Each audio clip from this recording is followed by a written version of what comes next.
24% ही नहीं, इसका 45% के लगभग लोड पड़ेगा।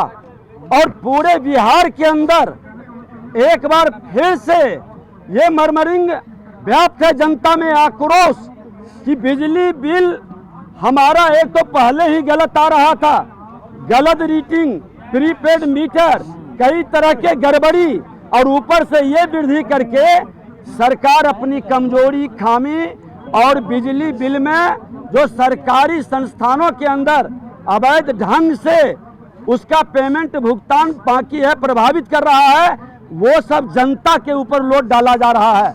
इसलिए बिजली बिल का जो वृद्धि किया है उसको हर हाल में वापस लेना चाहिए।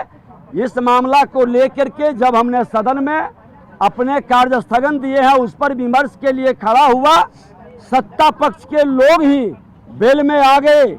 और सत्ता पक्ष और विपक्ष जब दोनों नारा लगा रहे हो तो सदन ऑर्डर में नहीं है तो चलाना क्या औचित्य है? क्या औचित्य है सदन को चलाना? एक तरफा सदन ऑर्डर में रहे न रहे, विपक्ष को तो इग्नोर करते ही हैं, सत्ता पक्ष के लोग भी बेल में नारा लगा रहे हैं, उसको भी इग्नोर करके सदन चला रहे हैं। ये कहीं ना कहीं लोकतंत्र का हनन है, लोकतंत्र की खूबसूरती कहीं से नहीं दिखाई पड़ रही है। और हम लोग पहले भी कहा कि हमारे संविधान और संवैधानिक संस्था का सम्मान करना चाहिए, जो संविधान का शपथ लेकर आए हैं, और बार बार संवैधानिक संस्था माननीय न्यायालय का अपमान और उस पर अंगुली उठाने का बार बार प्रयास किया जाता है। जो भ्रष्टाचारी है, जो व्यभिचारी है, दुराचारी है, ऐसे लोगों पर माननीय न्यायालय द्वारा कोई भी संज्ञान लेता है तो उसका वहां पर फिर पुनर्याचिका डाला जा सकता है। लेकिन रोड पर, सदन के अंदर, जनता के बीच संवैधानिक संस्था के विश्वसनीयता को घटाने और भ्रमित करने का खेल दुर्भाग्यपूर्ण है। इसका हम निंदा करते हैं। आसन पर बैठे माननीय अध्यक्ष जी से हमने बार बार आग्रह किया कि सदन को पहले ऑर्डर में ले, और माननीय बिजली मंत्री बिजली के संदर्भ में जो बयान दिए थे कि गरीबों पर इसका प्रभाव नहीं पड़ेगा, तो उस पर चर्चा कराएं, उस पर सरकार का बयान आना चाहिए कि कैसे प्रभाव नहीं पड़ेगा। आज बिहार गरीब राज्य है, एक तरफ कहते हैं गरीब राज्य है, सब्सिडी आप उपलब्ध करा रहे हैं तो फिर बढ़ाने का उचित क्या है? ये क्यों मजाक बिहार के लोगों से कर रहे हैं? हमारा निवेशक जिसको महंगे बिजली दर पर इंडस्ट्रीज कैसे चलाएगा?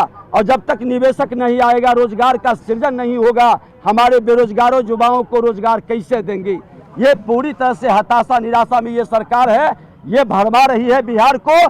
कुर्सी के लिए माननीय मुख्यमंत्री नीतीश कुमार जी समर्पण कर चुके हैं। कोई सिद्धांत की बात नहीं, न अपराध रुक रहा है, न भ्रष्टाचार रुक रहा है। और अब तो जनता पर एक नया बोझ भी डालने का ये प्रयास शुरू कर दिए हैं। हम इसीलिए इसका बहिष्कार किए हैं। सरकार कह रही है कि केंद्र जिम्मेदार है, बिजली जो है महंगी हमें दे रही है, बिजली दर जो है इसकी जिम्मेवारी राज्य सरकार की नहीं है। बहस तो मैं चाहता हूं, आपका जो बिहार का थर्मल पावर था, आप क्यों चलाने में सक्षम नहीं थे?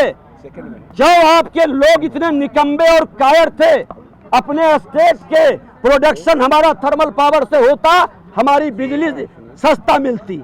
आज थर्मल पावर सब हैंडओवर आप एनटीपीसी और दूसरे संस्था को कर दिए।